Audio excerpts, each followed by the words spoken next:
tardes, gracias por estar acá. En verdad no sería necesario esperar hasta allá los 20 minutitos. Digo, en cualquier momento que alguien quiera y tenga ganas de hacer un comentario, pregunta, relato, más que bienvenido va a ser, porque a mí me acompaña a poder rearmar y reconstruir. A ver, la idea es entramar estos tres elementos: la atención, el movimiento, el aprendizaje escolar, ¿no? Es decir, ubicar una trama entre estas, a ver, podemos ir, a veces los pensamos como conceptos, a veces como ideas, como acontecimientos dentro de la escuela, ¿tá? En la escuela hay movimientos, en la escuela todo el tiempo solicitamos atención, pedimos atención, ¿tá? Eso es algo así como ancestral y, bueno, y por supuesto el aprendizaje escolar. Entonces, a ver, lo que vamos a ubicar acá es lo que quiero es pasar de esta afirmación, ¿no?, que el problema es que no entiende, a formular ahí una pregunta, ¿no?, a que podamos armar ahí alguna pregunta. A ver, la intención, el propósito de este encuentro de hoy es problematizar, interpelar ideas que funcionan de sentido común y que no nos vienen resultando, porque si nos vienen resultando, digo, listo, avancemos, pero justamente no nos vienen funcionando. Entonces, digo, problematizar para no repetir y ahí volver a producir lo mismo, ¿no? Entonces, hasta acá vamos a llegar, ¿sí? No es que hoy vamos a encontrar la solución, y además, a ver, lo que les digo de entrada es que en todo caso no hay la solución, es decir, descreo absolutamente de todas las listas de tips para que los chicos, las chicas, ¿no escuchan? Para la grabación. Para que los chicos, las chicas no cesen en su movimiento o presten atención, ¿sí? Descreo de todas esas listas que son copia y pega, ¿no? Digo, pero sí creo, absolutamente, confío en que se pueden pensar intervenciones docentes, que se pueden pensar desde la enseñanza estrategias a partir de pensar situaciones, o sea, situadas, ¿sí? A partir de pensar, no en el movimiento, no en los niños que se mueven o las niñas inquietas o que no prestan atención, sino ahí, ¿no? En esta aula, esta niña, frente a esta propuesta educativa, frente a esta propuesta de enseñanza que le estoy haciendo. Entonces, eso es lo que vamos a hacer y, por supuesto, podemos avanzar en tanto y en cuanto ustedes ahí puedan ir como pensando materiales. Pensando materiales, quiero decir recortes de su propia práctica en la escuela, ¿verdad? Para esto lo que vamos a hacer es empezar a complejizar nuestras unidades de análisis, ¿verdad? La primera cuestión va a ser complejizar esa unidad. No vamos a partir de un chico, un alumno, una alumna que tiene problemas, esa no va a ser nuestra unidad, ¿verdad? Sino nuestra unidad va a ser una unidad compleja, una unidad relacional. Vamos a establecer ahí relaciones entre ese sujeto, ¿no? Ese contenido escolar, ¿sí? Ese sujeto que tiene, que vamos a ubicar ahí dimensiones que tienen que ver con la cognición, que tienen que ver con el lenguaje, que tienen que ver con el cuerpo. A ver, un poquito lo que me interesa hoy es poder establecer algunas de esas relaciones, aunque sea, vamos a posar esas relaciones entre el lenguaje, el cuerpo, el sistema de pensamiento. Vamos a ubicar cómo esas dimensiones del sujeto en realidad están atravesadas por los otros, ¿sí? por los adultos, las adultas, que ahí vamos estableciendo lazo con esos niños, ¿tá? Vamos a ir ubicando algo de lo que tiene que ver con, las representaciones sobre el tema de las representaciones docentes, no es sobre lo que vamos a estar hoy, porque esas las tienen todas ustedes, así que las pueden hacer el listado de las representaciones que tenemos, ¿tá? Y, a ver, lo que vamos a poner ahí, sí, a ubicar, es que todo esto, o sea, que eso que llamamos, nada, no presta atención, se mueve, no le interesa, no aprende, esas relaciones que establecemos se producen en un contexto que es el aula, ¿tá? Y además en una época. Entonces también me interesa ubicar algunas pinceladas de la época, porque esas pinceladas de la época nos van a permitir ubicar que, no como causa, pero sí como la incidencia que tienen en la producción de subjetividades hoy, ¿tá? En la época y lo que la época hace en relación a los cuerpos, al movimiento, a la atención, etc. Sobre todo esto que estamos acá pensando. Entonces, dije, la primera cuestión que yo quiero ubicar así, a ver, con cualquiera de estas ideas que a ustedes les interese, nada, que yo extienda un poco, me dicen. Mi idea no es extenderme profundamente en cada uno de estos recortes que voy a ir tocando, ¿tá? Aunque podríamos, pero sí dejar ubicadas algunas líneas de trabajo que podríamos después profundizar, ¿no? O que ustedes podrían profundizar más adelante.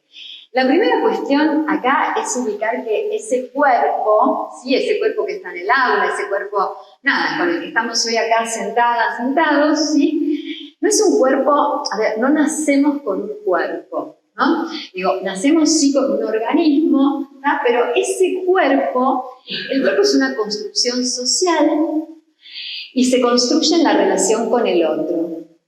Entonces, la escuela hereda esto, ¿tá? Digo, cuando un niño y una niña ingresa a la escuela, ¿sí? Ese niño entra con una historia en relación a ese cuerpo. La escuela, digo así, digo genérico la escuela, ¿no? Pero es cada una de nosotros en el aula, desconocemos esa historia, ¿no? Desconocemos, o sea, heredamos ahí, ¿no? Algo de lo cual no fuimos partícipes y que no conocemos, no tenemos idea de lo que ha ocurrido o cómo ha sido la constructividad corporal en relación a cada uno de esos niños, aunque podemos, sí, en el transcurso de conocerlos, ir incluyendo algunas cuestiones, ¿está? Entonces, eso es una primera cuestión. Daniel Calmels dice que, a diferencia de la vida orgánica, ¿no? Digo, ahí podemos diferenciar esto que tiene que ver con el organismo. Sí, nacemos con un organismo, ¿sí? A diferencia de la vida orgánica, el cuerpo no nos es dado, ¿no? Ese cuerpo que además es el modo que tenemos de presentarnos frente a los otros, por eso dice, es una insignia, ¿tá? Es un modo en el que nos presentamos frente a los demás, ¿tá? Se construye en una relación también corporal con otros y allí, una de las cuestiones que quiero ubicar es la relación con el lenguaje. Lo que ordena el cuerpo es el lenguaje, ¿no? Digo, cuando uno está en un recreo o en un jardín, en un patio de un jardín de infantes, ¿sí? De pronto una maestra dice, volvemos a la sala o se acabó el recreo, y lo que vemos es 20 chicos que se ordenan caminando, 2 que se quedan ahí y 3 que salen disparando en el sentido contrario, ¿no? Entonces, ahí lo que vamos viendo es que ese lenguaje operó, no importa en qué sentido, digo, pero está operando. Ese lenguaje, ¿no? Va a tocar el cuerpo y, bueno, ahí podríamos en realidad establecer un poco alguna relación un poco más compleja, porque yo di 3 tres posibilidades. Aquellos que se van al aula o a la sala y aquellos que salen corriendo en el sentido contrario, todos esos son tocados por el lenguaje. ¿Ah? No importa si es que el lenguaje los ordena en el sentido de la ley o los lanza a ir en el lado opuesto, pero el lenguaje muerde el cuerpo, ¿no? Hace marca en ese cuerpo. Los otros dos que dije que se quedan ahí, ¿no? Ahí tenemos otra cuestión en la relación del lenguaje con el cuerpo, que son esos sujetos, esos niños, esas niñas, donde el lenguaje no opera, ¿no? Donde el lenguaje, donde parecen no escuchar, ¿no? Donde parece que esa palabra no les llegara de ninguna manera. Entonces, a ver, lo que vamos a ir pensando, o lo que quiero es acá, la posibilidad de que pensemos algo del movimiento, ¿no? De la relación de ese movimiento con la palabra, ¿no? Y qué es lo que hacemos ahí con esa palabra, de qué manera la palabra, el lenguaje opera, ¿no? Ahí, empecemos a tejer alguna de esas relaciones. Entonces, esto, ¿no? en forma de cuadro, ¿no? De forma más esquemática, es lo que vamos ubicando, ¿no? O sea, ahí pasamos del organismo al cuerpo, de las actividades reflejas a lo que es una acción voluntaria, a lo que es el gesto, ¿no? Pasamos del tono al diálogo tónico-postural, ¿no? Hay un diálogo que establecemos también con el cuerpo, ¿sí? Hay un diálogo que establecemos permanentemente, ¿eh? Cuando frente a una palabra nos pensamos, nos relajamos, ¿no?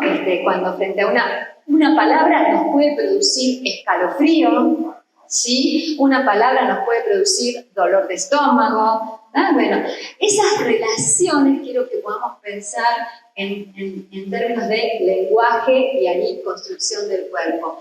La actividad corpopostural, ¿no? Eso va a devenir después comunicación, o sea, y todo lo que es motor, o sea, perteneciente o del lado del organismo, de lo neurológico, va a devenir psicomotor, o sea, atravesado ahí por el lenguaje, atravesado por el otro. A ese lugar, maestras y maestros, venimos a parar. A ese lugar que el otro ocupó en la constructividad corporal. Lo venimos a ocupar desconociendo absolutamente que lo venimos a ocupar. O sea, no sabemos qué lugar ocupamos ahí. Lo estamos ocupando desconociendo, ¿no? Qué es lo que estamos produciendo ahí. A Julia Guerra dice algo que es sumamente, para mí, como así revelador, ¿no? Dice que la armonía de las posturas conduce al placer mutuo, ¿no? Está refiriéndose acá al diálogo tónico-postural, y lo que dice es que encontrar la postura, encontrar un lugar, ¿sí? Es encontrar un lugar en el otro, ¿no? Y ahí aparece otra idea para poder pensar el movimiento en las aulas, ¿no? Digo, poder pensar que ese niño, esa niña que se mueve, o que esa inquietud, ¿no? Podamos leerla como búsqueda de un lugar, pero no solamente como búsqueda de un lugar cómodo en la silla, ¿no? Sino como búsqueda de en qué lugar del aula me pongo, sino como búsqueda de un lugar en el otro, ¿no?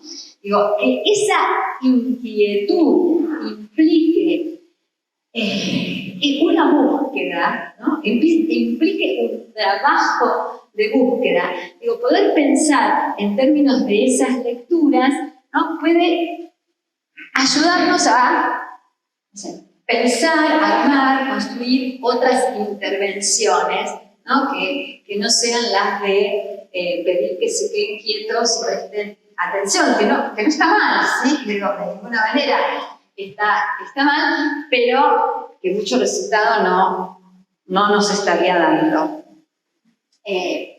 Bueno, por otro lado, a ver, esto que decía, quédense quietos y presten atención, ¿no? Es lo que, a ver, es lo que hacemos porque es lo que el dispositivo escolar viene demandando, ¿no? Desde hace 200 años y como dispositivo, como todo dispositivo, tiende a perpetuarse, ¿no? Todo dispositivo tiende a perpetuarse, ¿no? Tiende a permanecer a donde está, a no cambiar. Y para eso tiene sus propios mecanismos, acciona sus propios mecanismos, y esos mecanismos tienen que ver con excluir, ¿no? Elementos que lo perturben, que hagan que no funcione ese dispositivo. Digo, y acá ubicar que esos dispositivos o esos mecanismos que son expulsivos, ¿sí? Que son, bueno, saquemos este elemento que, a ver, que cuando digo elemento perturbador, lo digo porque las frases son molesta a los compañeros, ¿tá? Digo, a esto me refiero, digo, no deja que los otros, ¿tá? Que aún dicho, no por maestras y maestros, por los mismos niños o familias, digo, porque forma parte del sentido común, forma parte de la cotidianeidad, ¿tá?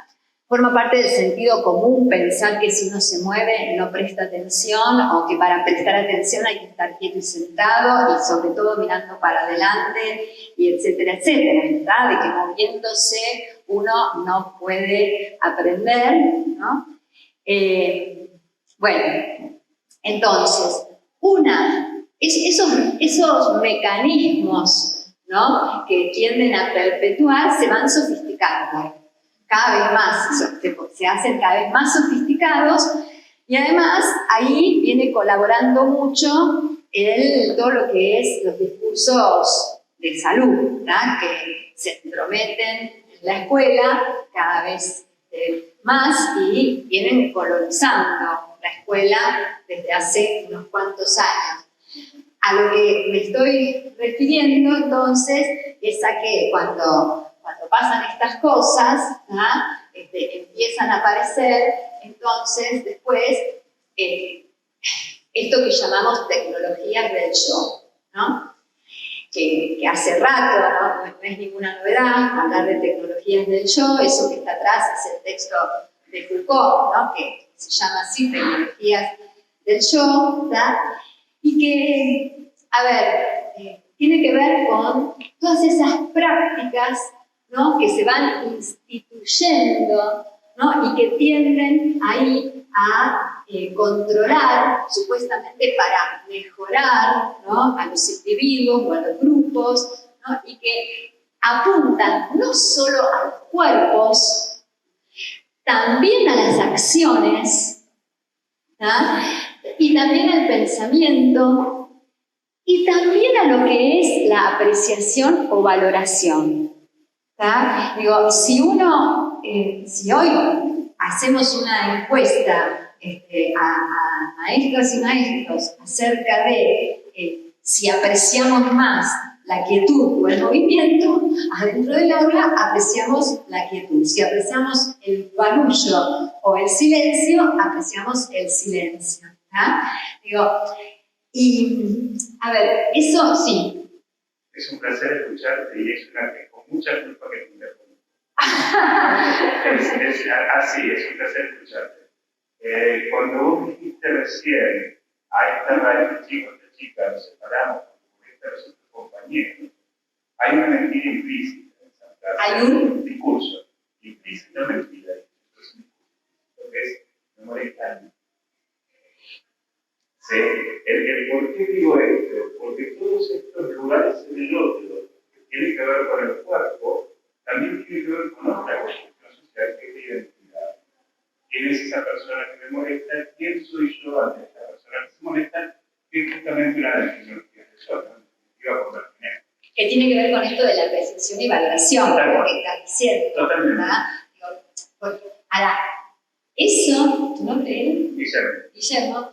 Eso nos atraviesa, estas apreciaciones y valoraciones nos atraviesan sin que sepamos que nos atraviesan. O sea, no es porque hay una maldad implícita en las maestras y maestros o en las escuelas.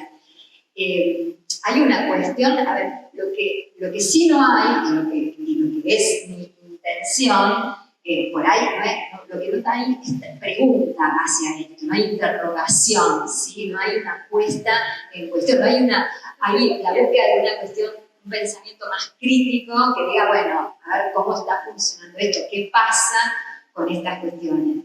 Porque el tema pasa justamente en esta valoración del funcionamiento. Si yo digo una consigna y veo que 7 chicos responden como yo quiero que respondan a esta consigna, 3 salen corriendo para el otro lado, 2 se quedan, la consigna funcionó. Tengo 7 que cumplen contra 5 que no cumplen, como para valorar, yo quiero que cumplan todos. Acá, claro, pero este es el otro. El tema es, al tema también, ¿cómo yo evalúo? Porque yo puedo estar evaluando cómo opera la consigna, pero también hay identidades en no operar con la palabra y en no ser por el otro.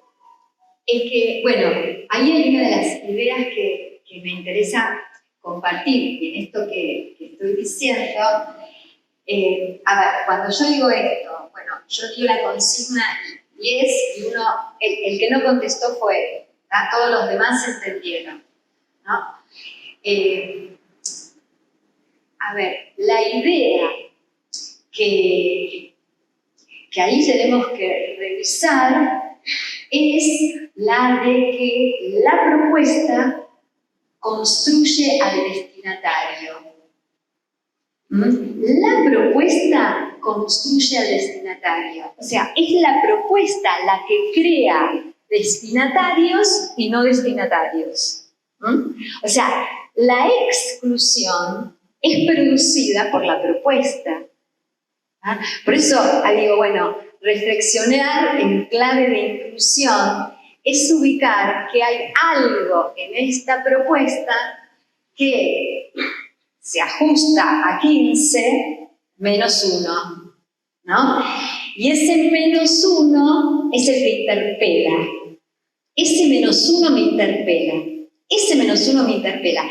Ese menos 1 me interpela en mi función, ¿no? Digamos, por supuesto que es un atentado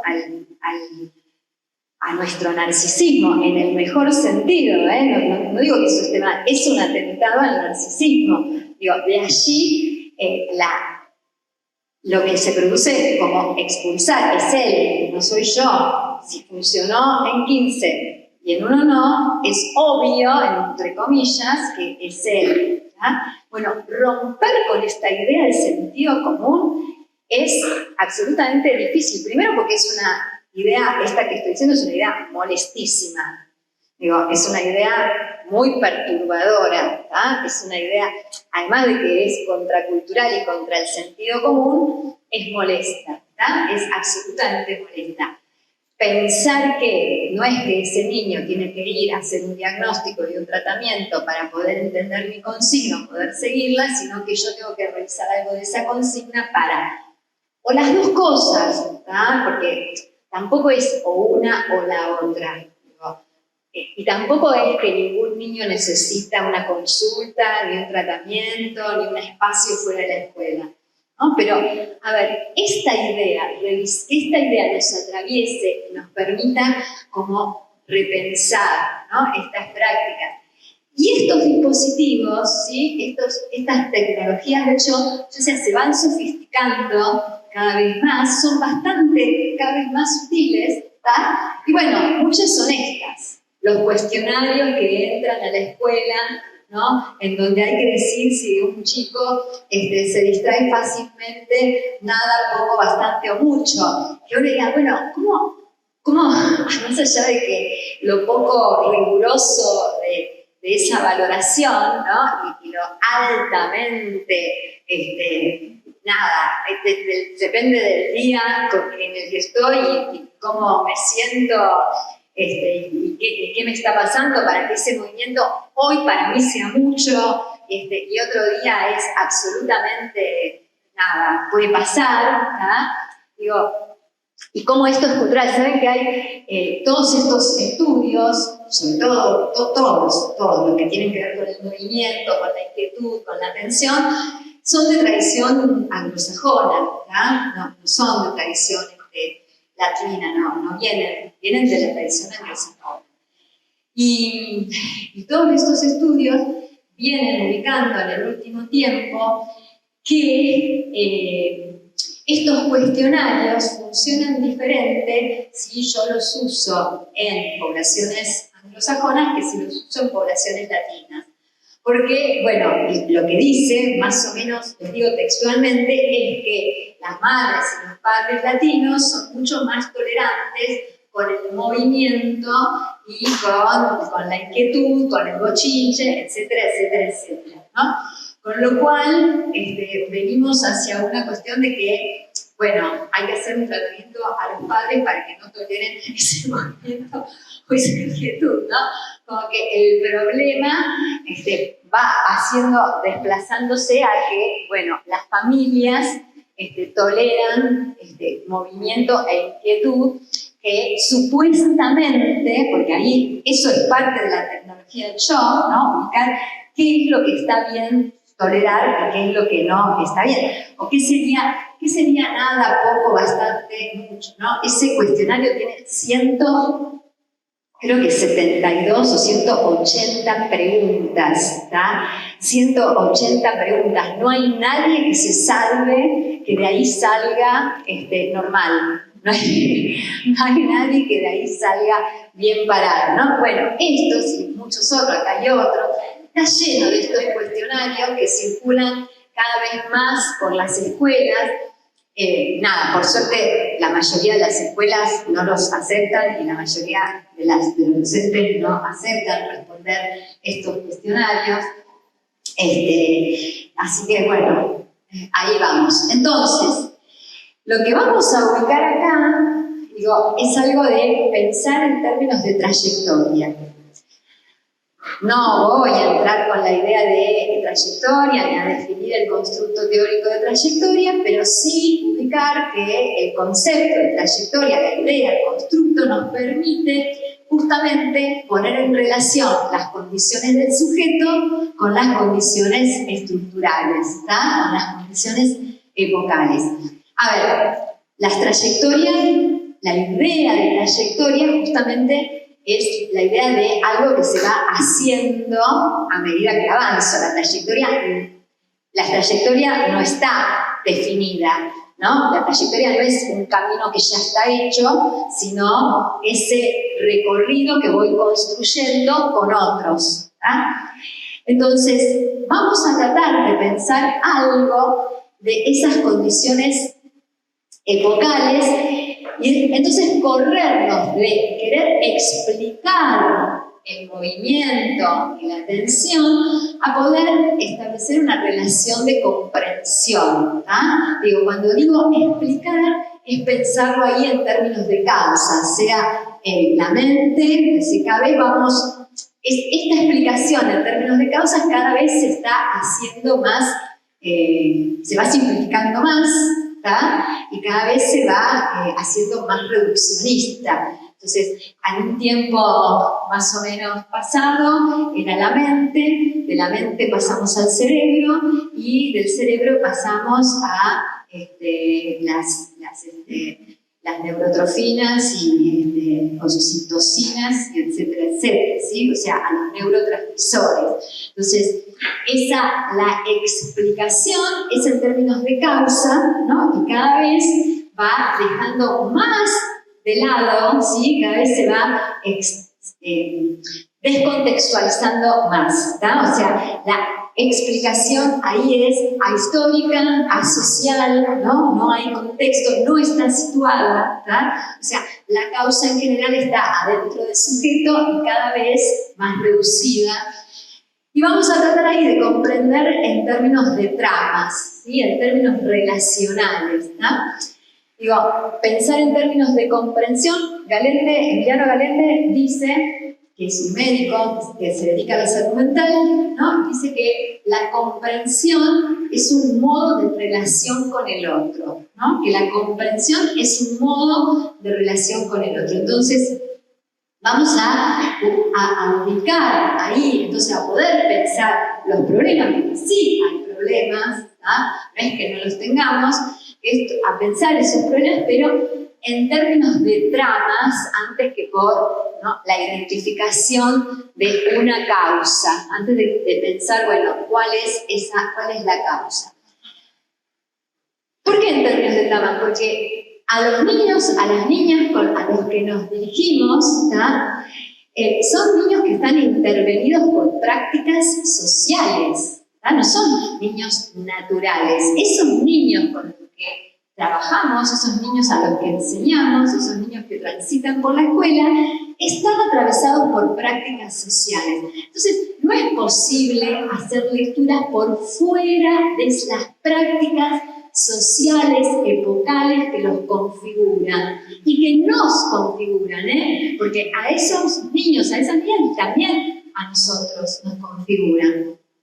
Entonces, a ver, hoy lo que tenemos es que frente al libro que le propone la escuela, ¿no?, está una oferta inagotable, hay una oferta inagotable, infinita, porque es infinita, ¿tá?, de actividades para realizar con dispositivos electrónicos, ¿tá? Es infinita. Esa oferta produce ahí el deseo, ¿no? Hay lo que tenemos que ubicar, lo que estoy tratando es de ubicar acá el tema del interés, ¿tá? El interés. El interés es producido por la oferta. ¿Ah? El interés no sale de adentro de nuestras cabezas, ¿no? Se nos ocurre que tenemos que tener el televisor de 87 pulgadas más grande que el mueble que tengo, ¿tá?, porque la oferta de ahora 80 o ahora no sé cuánto, ¿no?, esa es cómo no lo vamos a tener. Entonces, hay una oferta que produce ese interés, ¿no? Ahora, las adultas, los adultos podemos mediatizar esto, estamos en condiciones de, ¿no?, ubicar por dónde queremos ir en general, ¿sí?, de ubicarnos críticamente y hacer pregunta a esa oferta, ¿sí?, no tomarla masivamente. Los niños están en proceso de constitución subjetiva, son constituidos por esa oferta, ¿tá?, son constituidos por esa oferta y hoy están sometidos permanentemente, ¿sí?, a esas ofertas frente al libro que le propone la biblioteca, ¿sí?, o a la lectura que le propone la escuela. Entonces, hay algo, lo que quiero decir es que hay algo de ese no interés, ¿tá?, de eso que no le interesa, de eso que ubicamos, lo único que le interesa son los jueguitos, ¿tá?, cualquiera sea el nivel del jueguito, porque hay chicos que juegan con jueguitos que no tienen ni siquiera sin internet, porque hay jueguitos que los tienen, yo veo, los tienen a veces en los celulares, que no hay internet, pero están jugando con el jueguito porque está ahí, ¿tá? O sea, hay jueguitos para jugar en 3 minutos, en 2 minutos, en 30 segundos, ¿sí? Hay videitos para ver en los de TikTok, no sé, son 1 minuto, menos, ¿tá? O sea, cada vez menos tiempo, ¿no?, demandan, ¿no?, los medios, justamente. Digo, ahora, eso va configurando una subjetividad, eso lo va configurando. Entonces, a ver, gente, lo que quiero decir es que cuando digamos esto de que no le interesa, y que es así, efectivamente, digo, tenemos un lugar en esto, ¿sí? A ver, tenemos que pensar qué es lo que estamos haciendo nosotros mismos en relación a esta oferta, ¿ah? ¿Dónde nos estamos ubicando?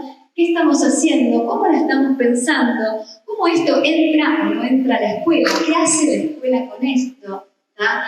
¿Qué instrumentos provee la escuela para que un niño, una niña pueda seleccionar, recortar, ubicar que ahí esa oferta, además, lo toma como sujeto, no como niño, ¿sí?, sino justamente como un consumidor más, ¿tá?, porque de eso se trata. Y es una época, sí. Y me acordaba de una situación donde una decía, bueno, no puede, pero es muy inteligente, porque maneja la computadora. Entonces yo, esto confundido bárbaro de mí, porque lo conozco, y digo, como la persona que no podía escuchar, la persona que decía esto, en el sentido de, bueno, si era tan inteligente para echar un dispositivo,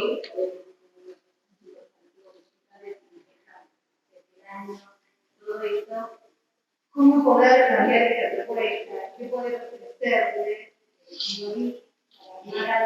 Eso que estás diciendo, esa frase, a ver, es muy inteligente porque esto no lo hace porque no quiere, porque no le interesa, porque bien que cuando tiene el jueguito lo maneja, el celular lo maneja perfecto, ¿no? La computadora o lo que fuere lo maneja cuando está eso lo maneja muy bien y entonces es muy inteligente. Es algo que escuchamos permanentemente. Está absolutamente instalado. Vos decís, ¿cómo esa persona no se escucha? En realidad, esa persona no se escucha porque eso lo escuchó. Es decir, y lo que hace es reproducir algo con lo que nos bombardean permanentemente. Y en verdad, a ver, y acá, esto es una de las cuestiones de época. Los medios nos proveen, nos instalan la ilusión de poder. De que yo aprieto el botón y sé todo. Porque yo pongo, ¿no?, la pregunta, y miren, en un momento, a ver si está lejos o cerca, se los voy a... Después vuelvo para atrás, ¿sí? Pero hay uno, esperen, bueno, no importa. Perdón, pero se los quería mostrar. Acá está, esto. Nos proveen esta ilusión de tener toda la información a disposición. Todo está en la red. Todo saber está en la red. A distancia de un clic. A distancia, ahora déjame que termine de y ya te dejo. A distancia de un clic. Yo, para hoy, puse esta pregunta. Puse actividades para niños con TDAH en el aula. Me aparecieron 1.570.000 respuestas en 0,64 segundos. ¿Está?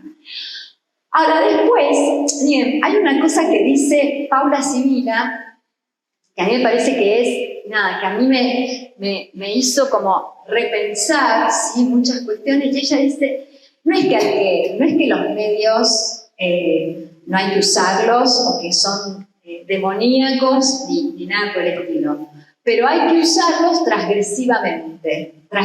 O sea, hay que transgredir la lógica de los medios para que estén a nuestro servicio, para que los podamos realmente usar, ¿sí? Es no acceder a la lógica que nos proponen, que es la velocidad, ¿tá?, que es la inmediatez. Bueno, entonces cambié y puse otra pregunta, que fue esta. ¿Cuál es la relación entre el movimiento, la atención y el aprendizaje escolar? 0 resultados. Me apareció esa imagen que está ahí. ¿Esto fue ayer o hoy? Sí, lo hice. Hay 0 resultados y además el señor Google me dice que yo me debo haber equivocado, que debo haber escrito mal algo, ¿tá? Porque no puede ser que ellos no sepan algo en responder. Entonces aparece 0 resultados y que me fije bien cómo escribí porque debe haber errores, o me dice que generalice, que no use que no use términos tan específicos, que use términos más generales, ¿tá? Que aprenda a buscar, que así no se busca, que así no voy a encontrar nada, justamente. Que esto lo voy a tener que buscar yo. ¿Tá? Allá vos querías decir algo. A mí un nene de 3 años, a la de 3, me preguntó una cosa, el tipo me miraba y me dice, digo, no sé, había que buscarlo, googlealo. 3 años, ¿cómo? Googlealo, agarré el celular y googlealo. Bueno, pero es eso. El otro día un amigo me decía, bueno, este es el fin de la sobremesa. Google es el fin de la sobremesa, de la discusión, ¿no? De si la montaña más alta es el Himalaya o es el Everest, y las discusiones de 15 minutos discutiendo a ver dónde lo leyeron, porque ahí, a ver, gente, a mí me pasa a mí dando clase. Yo digo algo y los veo, tic, tic, tic. Yo digo, hay una película, tic, tic, tic, tal. Hay un tic, tic, tic, tal. ¿Sí? Es inmediato. ¿Tá? Entonces, eso crea la ilusión de saber. Crea una falsa ilusión, porque lo único que hay es esto, información. Información. Posibilidad de construir relaciones, nada. No hay nada. Eso lo tenemos que hacer nosotros, ¿verdad? Justamente. Esa es una ilusión de que tenemos y que entonces no es necesario pasar por ese proceso que la escuela propone, que lleva tiempo, que lleva trabajo, que lleva esfuerzo. Entonces, la época nos dice esto.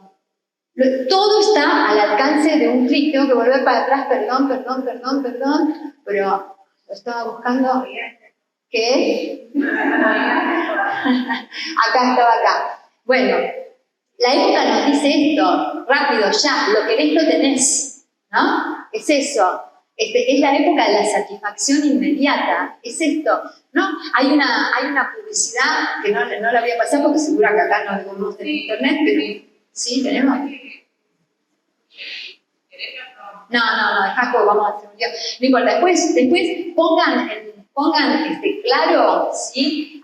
Hay toda una serie de publicidades destinadas a venderle celulares a los niños, ¿sí? Entonces está el método de la insistencia, el método de la persistencia, el método de no sé qué, el método, ¿sí? Entonces es esto, dame un celular, dale, cómprame, no, así, es esto. Hoy cuando llegaba acá, no sé, alguien me pidieron esto que no lo había mandado, que lo había mandado mal, bueno, y me dice, yo te mandé, sí, digo, ¿sabes qué? Yo pongo el celular en modo avión para que todo el mundo ubique que no estoy recibiendo mensajes, porque si yo lo pongo en silencio, cuando quiero hacer algo, están diciéndome, a ver, tengo el mensaje de WhatsApp que me dicen lo que me quieren decir, el mail donde me avisan que está el WhatsApp y que por ahí yo no lo vi, el mensaje en el contestador del consultorio donde me dicen que me mandaron un mail y un mensaje de WhatsApp y que no lo he visto, y eso en el término de 5 minutos. Es la época de la inmediatez, entonces tenemos que poder, nosotros, para poder transmitir algo de esto, para que los niños, las niñas puedan esperar los tiempos que leer un texto requiere, tenemos que nosotras mismas poder hacer algo con esto. ¿Verdad? Podemos reflexionar con esto. Leer un texto lleva tiempo. No hay otra, lleva tiempo. ¿Verdad? Mucho tiempo. Sí. Más fuerte. Los padres. No. Claro. Lo que yo estoy diciendo del celular son adultos y adultas, no son niños. Por eso digo, si nosotros mismos, no entramos en esta modalidad, y cuando digo leer lleva tiempo, los medios nos conducen a la lectura así, transversal, superficial, rápida, pasar de un texto a otro, ¿sí? Linkear, pero no detenernos. ¿Cuántos de ustedes se detienen 30 minutos en una página? ¿Cuántas? En general no hacemos eso. Es así, vertiginoso, rapidísimo. Esta semana yo tuve que ir a a la facultad porque la UBA cambió el sistema de pago. Entonces, en lugar de pagar en tal banco, pagan en tal banco. Entonces, tenía que ir a que en la sala de profesores estaban los del banco que hacían, te daban las tarjetas, te daban la cuenta, y había 10 chicos, chicas, divinos, amorosos, que te instalaban la aplicación en el celular y te dejaban todo listo para que vos tuvieras el home banking en el celular. Yo les puedo explicar lo que era eso. Les digo, era digno de una película, porque los chicos divinos y divinos eran vertiginosos. Entonces, te metían el dedo en el celular, entonces la gente decía, no me toques el celular, no me toques el celular. Entonces otra decía, no, explícame lo que estás haciendo. No podían explicar lo que estaban haciendo. Apretás acá, apretás acá, apretás acá, apretás acá. Eso era lo que estaban haciendo. ¿Pero por qué? No es porque son malos, no es porque están apurados, es porque ellos tampoco saben lo que están haciendo. Ellos saben apretar acá y apretar acá. No saben lo que están haciendo. O sea, ni siquiera sabemos, o sea, cuando apretamos ahí, alguien nos dijo que hay que apretar ahí y desconocemos absolutamente. Entonces, esto que ustedes dicen, que creemos que porque hacemos una transferencia bancaria con el celular somos unos genios, ¿sí? Estamos conducidos a hacer eso y es mucho más difícil leer una novela que hacer una transferencia bancaria a Noruega, ¿sí? O comprar, es mucho más difícil. Requiere de otros niveles de conceptualización, de simbolización, ¿no? La posibilidad de hacer un juego de rimas que resolver el jueguito con el celular. Digo, el trabajo que implica, ¿sí? Poder pensar una rima o poder jugar al tutti frutti, qué sé yo, es de un nivel de complejidad cognitiva, de un nivel de complejización en términos de simbolización que no tiene ni punto de comparación con cualquiera de las cosas que los chicos hacen con el Fortnite o con lo que fuere. ¿Ah? Pero qué desafío, ¿no? Para la escuela, enfocar, poder pensar en una propuesta que reúna todo, porque porque no es sin eso. Claro, por eso digo, ¿cómo hacemos para enseñarles o para advertirles, ¿no? De usar esos medios, ¿no? De una manera, si quieren, transgresora respecto de la lógica que nos están proponiendo. Miren, yo con internet, ¿no? Entro a un lugar creo que dice política de cookies, qué sé yo. ¿Qué es lo que uno suele hacer? Rápidamente, ¡pum! Listo, todo sí, porque así sigo de largo. Bueno, como yo soy bastante loca, entro a todos los lugares donde dice política de cookies, entro y empiezo a poner no, pongo que no. Solo hay un lugar que te dice solo las imprescindibles porque si no, no va a funcionar. Pero todas las otras las saco. ¿Qué es lo que me pasa después? Bueno, entonces, ¿qué es lo que me dice después la página cuando quiero entrar? Cualquiera, sea un diario, sea una editorial, sea lo que fuere. Me dicen que si yo entonces quiero estar en esa página, pague. Tengo que pagar. Lo cual, no digo que esté mal, me parece perfecto. Pero ¿saben qué? También estoy pagando si pongo que acepto todas las cookies. Estoy pagando, ¿no? A toda esa publicidad. Yo pago toda esa publicidad que me van a hacer.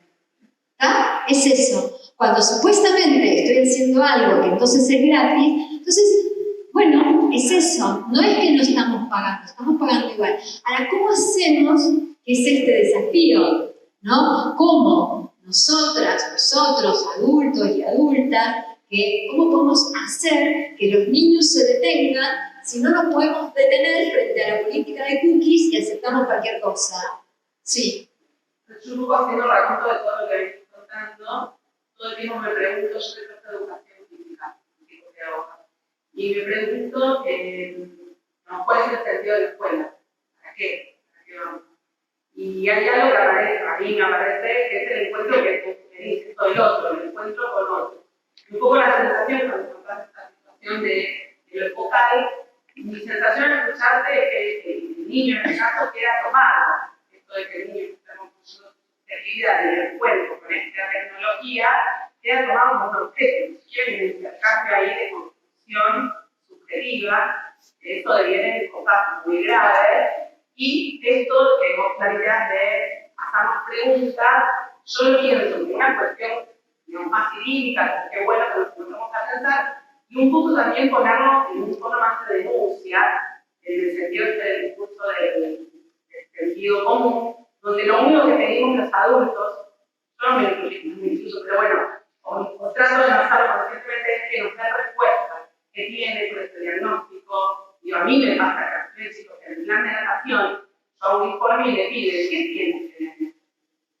Yo digo, no tengo Tiene dos brazos, dos manos, dos piernas. Pero porque esto calma al adulto. Pero bueno, digamos, esto hay que ponerlo sobre la mesa, porque si no es muy difícil operar sobre eso. Creo que no solo es el sentido común, sino esta cuestión realmente invasiva del mundo de la salud, y que esto que también, digamos, yo lo pienso, esto que nosotros nos interpela, cuál es el vínculo de los niños con las pantallas, como también nosotros... Ojo, porque no son pantallas. Porque hablar de pantallas le quita ahí, no es un objeto, es un medio. Son medios de comunicación, son dispositivos de comunicación. Ojo con caer en que son pantallas.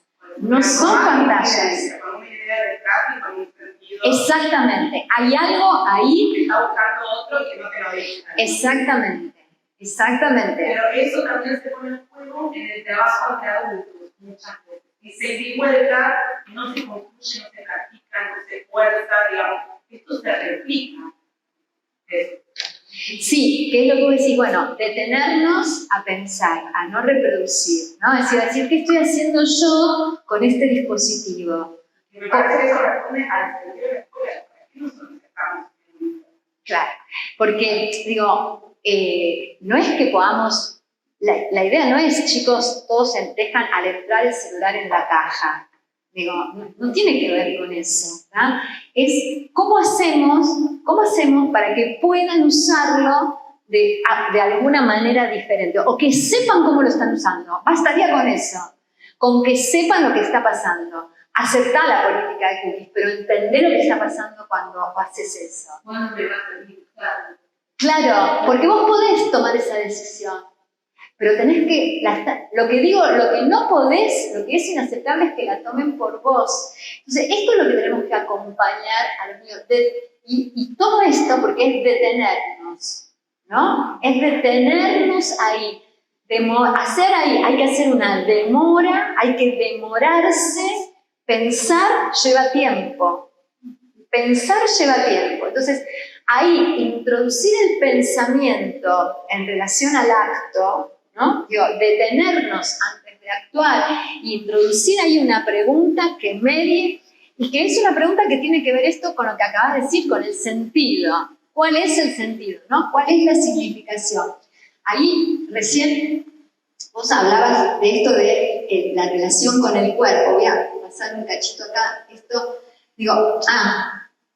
Esta es otra de las cuestiones, porque lo que hay, además, a partir de los medios, es un desplazamiento a la recepción individual. La escuela es un espacio, es decir, si venimos a la escuela es para interactuar, justamente. Hay una interacción social con pares. La construcción del conocimiento es social. El conocimiento no se construye individualmente, nos lo apropiamos cada uno individualmente, pero la construcción es social. Entonces, hay un desplazamiento de lo que fue en su momento una recepción grupal de la familia a una recepción individual, cada uno con su celular, ¿verdad? Cada uno con su dispositivo, ¿no? Recibiendo lo que le gusta, porque en algún tiempo había que consensuar si veíamos el partido, o la novela, o Lassie, qué sé yo, ni saben lo que es Lassie. lo que dije. Bueno, bórrenlo eso. Peppa Pig. Había que consensuar qué era lo que íbamos a ver. Ahora no hay que consensuar, es delivery. Es delivery. Y algo de lo que ustedes dicen con, bueno, las familias también en lo inmediato, tiene que ver con esto. Si querés comer, levantás el teléfono y pedís y ya está. No importa que no lo puedas hacer, se puede. Es posible hacerlo. Eso es posible. Y es más, si no puedo, me gustaría, quisiera, es como hasta deseable poder hacer eso. Entonces, la demora que era, ¿sí?, preparar el guiso, o preparar o lo que fuere, o hervir los fideos, esa demora no está más. Pero además, eso también implica la posibilidad de que cada uno coma lo que quiere. Porque entonces, vos qué querés, Ñoqui, bueno, vos qué te pido, a vos querés de canelones de qué, y vos lo que te gusta, y listo, ¿no? Entonces, eso es absolutamente contrario a lo que ocurre en la escuela. Digo, en la escuela construimos común. Sí. Por eso creo que es una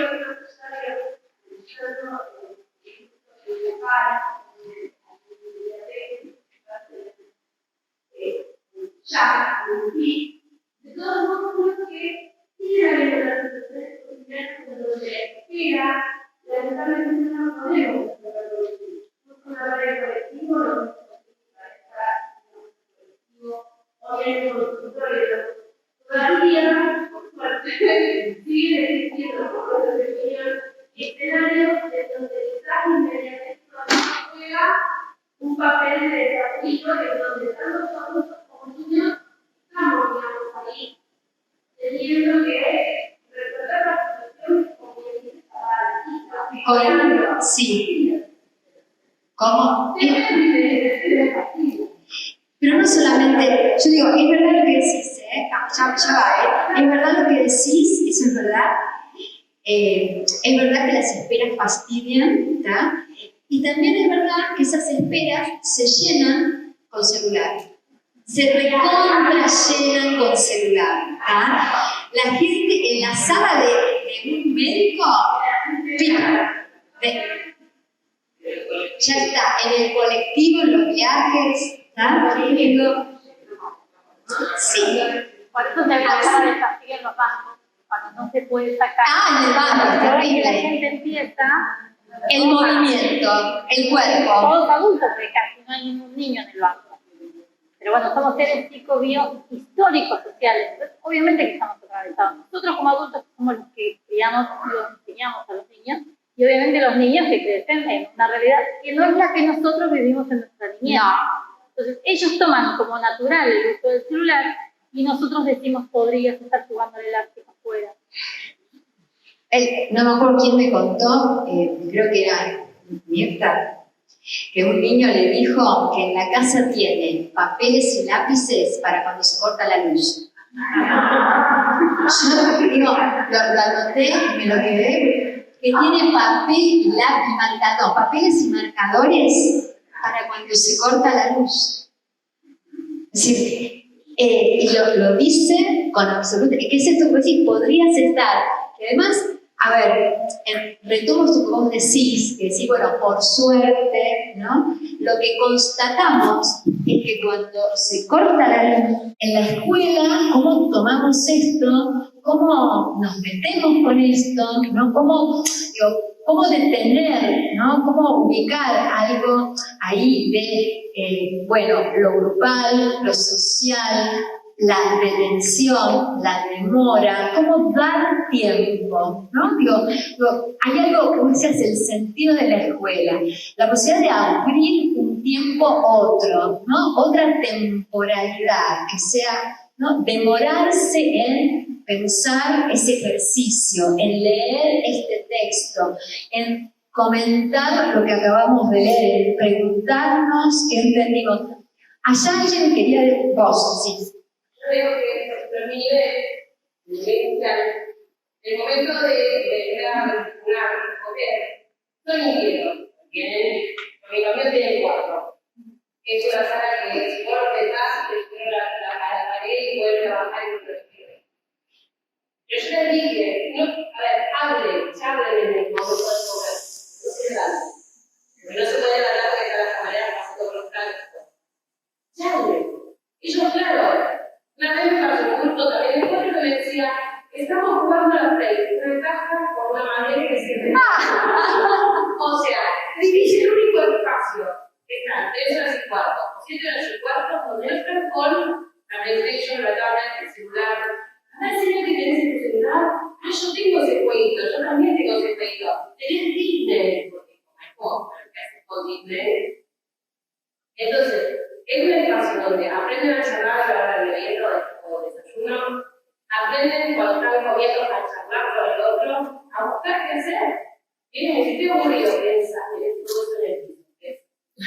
Y el tema de la espera, yo se las provoco la espera. Se sientan en el rol y empiezo a poner las cosas con el lugar a jugar. ¿Y por qué no podemos jugar? Porque tienen que aprender a esperar. Esperen un momento. Y les pongo, les explico las reglas, les digo lo que se puede y lo que no. Porque un puede bajar mucho las reglas. Que además es interesante que lo que decís, porque vos ahí, lo que vos tomás es ahí decís, bueno, tienen que estar sentados, ¿no? Que hay ahí algo de ubicar el sentido de eso, que vos decís, hay un peligro, están pasando con comida, están pasando por ahí con cosas calientes, están pasando, ¿no? Acá hay un sentido de detenerse y demorarse, ¿no? Y creo que algo de eso es lo que tenemos que encontrar. Cuando les pedimos que se queden quietos, ¿no? ¿Cuál es el sentido? ¿No? ¿Cuál es el sentido? Pero aparte, un sentido que tenemos que construir, porque no es algo de lo que vos dijiste, porque me molesta, porque me duele la cabeza, si se mueven o si, ¿no? Digo, ¿cuál es el sentido para ellos? Porque se tienen que poder apropiar y disfrutar de eso, porque vos lo que estás diciendo es, lo disfrutan finalmente, encuentran algo, descubren, ¿no? Algo que es ahí, algo nuevo. Descubren algo absolutamente nuevo en esa posibilidad que se está abriendo. Bueno, a ver, esto, ¿me pasa un poquito? Bueno, acá, esto, digo yo, son 2 publicidades de la PlayStation, ¿tá? Que ubican algo de lo que tiene que ver acá con los dispositivos, ¿no? Y la configuración de subjetividades, ¿no? Digo, esa imagen ubica ahí algo de la pérdida del cuerpo, la pérdida del registro del cuerpo, ¿no? Digo, a ver, imagínense que esta es una publicidad para vender Play. O sea, ¿qué nos está diciendo? Comprarle la Play a tu hijo, así el cuerpo no le duele, no siente el cuerpo, ¿no? O sea, así no registra su cuerpo. Entonces, hay algo ahí de esto, de los dispositivos que hacen que perdamos el registro del cuerpo, ¿no? Que perdamos ese registro. Porque hay algo de lo que se llama la alienación en la imagen, ¿sí? Quedar ahí capturado. Esa captura por la imagen, que es la que produce la quietud, ¿tá? No es una buena quietud, no es una quietud creativa, ¿sí? No es estoy meditando, no es eso, es una captura, es un cuerpo capturado, pero es también una subjetividad capturada. ¿Ah? Entonces, ni siquiera es que vamos a decir que el no movimiento, ¿no? O la quietud es algo bueno en sí mismo. Sí. Yo tengo un alumno con autismo, cuando viene a buscar la abuela, lo primero que hace es le pone los auriculares y el celular. Casi se queda quieto, no la molesta. Es que produce esto, no es esto que saben perfectamente lo que están diciendo, no están diciendo una pavada, están diciendo, ahora, lo que sí es, a mí esto no me llama la atención, digo, lo que me llama la atención es que después de esto vayamos a comprarle la Play. Digo, es esto, ¿no? Es decir, bueno, ¿esto es lo que queremos? ¿O esto? ¿No? Ahí, porque acá es la captura ya no del cuerpo, lo que está diciendo la publicidad es que te captura también el pensamiento, ¿no? Si juega con la Play, no te pregunta cómo llegó al mundo. O sea, no solamente te captura el cuerpo, sino que te captura la curiosidad. Bueno, y ahí tenemos quietud, una quietud, un no movimiento, en donde es un no movimiento del cuerpo, pero también es un no movimiento del pensamiento, de la idea, ¿no? Hay algo que tampoco se mueve en relación a la posibilidad de establecer relación, pensar, crear, ¿no? Preguntar, ¿no? Bueno, esto, ¿no? Ahí, me parece que hay una relación ahí que, digo, porque aparece mucho esto, bueno, pero cuando está con la computadora se queda quieto, ¿no? Cuando está... Y habla más del rol del adulto con los niños que el rol del niño, porque si un niño de 4 años se pasa 4, 5, 6 horas con el celular, el dispositivo está todo eliminado. Hay un adulto que se lo dio, que está hablando, que permite y hasta comenta para que no le pregunte de dónde vino, para que se quede quieto. Bueno, pero de eso somos responsables como adultas y como adultos. El mensaje para nosotros. El mensaje para nosotros. Porque somos separados. Bueno. O sea, el mensaje no es para el niño. No, pero los niños no están... Vamos a comprometer. Que hay algo de lo que ustedes dicen de el no molestar, ¿no? A ver, hay algo del movimiento que es molesto, que es perturbador, que nos perturba, y nos perturba todavía más adentro de la escuela. Gente, la idea de que hay que estar quietos para aprender, de que atender y entender, ¿no? Nos atravesó desde que venimos, somos de esta escuela, salimos de esta escuela. ¿Ah? Digo, no salimos de otra, salimos de esta escuela. ¿Ah? Entonces, claro que esto lo llevamos encarnado, ¿no? Lo encarnamos. Es muy difícil ubicar que hay un niño que se está moviendo. Miren, la otra vez una maestra me dice, no, porque él quiere hacer lo que quiere. Bueno, y a ver cómo, por ejemplo, no, porque yo tengo como el problema, si él no copia, no quiere copiar, ¿no? Y entonces mira el problema y dice 42. Digo, y está bien. Pero tiene que copiar. Entonces, sí. ¿Cuál es el problema?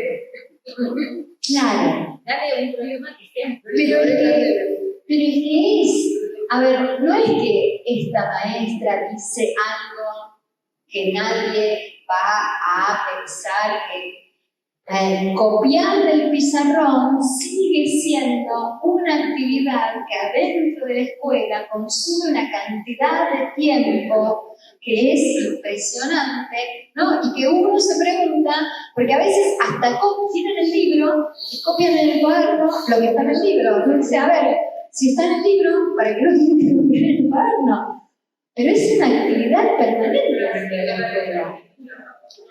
El libro que está leyendo, está aprendiendo. Y está poniendo el cuerpo en movimiento. Ojo, porque en este... A ver, yo no te entendí lo que dijiste, Leer y escribir, una parte de la aprendizaje. Yo soy profesora de vos tenés a los chicos leyendo una canción durante todo el año de la letra. Escriben una vez y se la letra. pero ahí tiene un sentido de la escritura. Pero ahí, vos lo que me estás diciendo... No debe escribir un proceso que está haciendo el alumno que es solamente lo más. A ver, lo que vos me estás diciendo yo lo entiendo y comparto absolutamente, porque vos lo que decís es copiar esa canción, ubica algo en relación a la memoria, porque esa letra no solamente pasa por la percepción visual, sino que esa escritura implica un pasaje por el cuerpo. ¿Tá?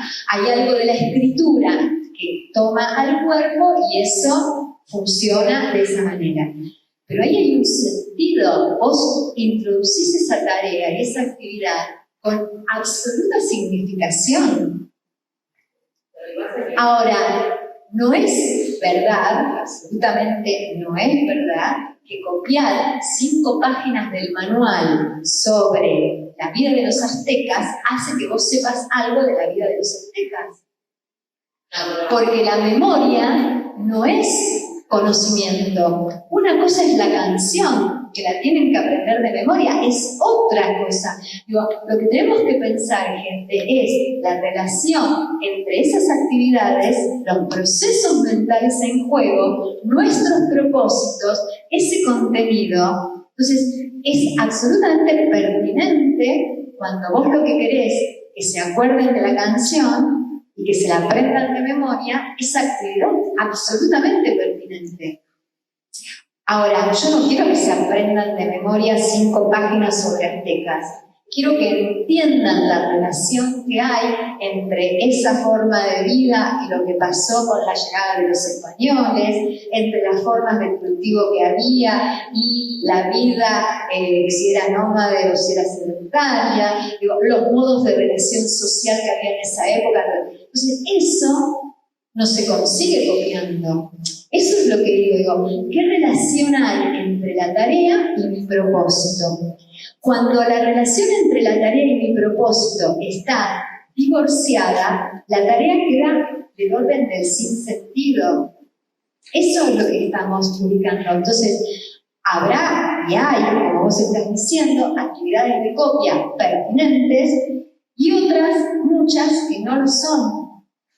Otras muchas que no lo son. Entonces, sí. Yo creo que en ese sentido, estas generaciones no bien las interpelan, están más al lado de interpelar en el sentido de cada cosa que hacen. Y muchas veces creo que quizás si preguntamos como docentes, ¿dónde está ese sentido? O sea, antes era más sumiso, era el número de ser más sumiso.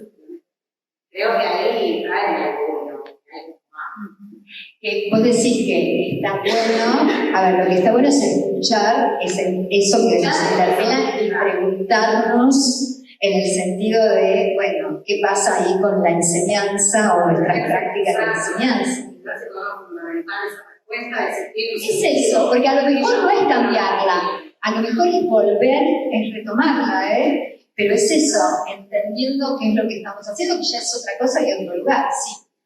Hay algo en lo que está diciendo la compañera que yo quiero concretizar todavía un poco más y perdón, porque estamos al final del tiempo. Pero no hay un único sentido. Hay tantos sentidos como hay subjetividades. Sí, pero es necesario decirlo. Porque si no caemos en que hay un único sentido y es este que yo te digo. Entonces, y de vuelta seguimos dando la vuelta de siempre. Cuando estamos construyendo sentido lo hacemos desde nuestra subjetividad. La compañera dijo que somos seres históricos. Una intervención fuera de esta época histórica, evidentemente, introduce un sinsentido. Entonces tenemos que ser conscientes que cada una de las cosas que nosotros hacemos, sea a favor o sea en contra de estas cuestiones epocales históricas, opera como un generador o un disturbador de sentidos. Sí. Ahora, esos múltiples sentidos, porque además el lenguaje es polisémico, requiere de parte de la escuela también de un trabajo de puesta en común. Digo, es cada uno en su lugar, pero la escuela construye comunidad. Y eso digo, lo que a mí a veces me preocupa de eso es caer del lado de, pensar subjetividades y irnos hacia lo individual. La subjetividad no tenemos que caer en la construcción de lo individual, sino subjetividades, pero en una comunidad, donde algo hace común. Ahí. Eso. Gente, dejamos acá. Me parece que estamos...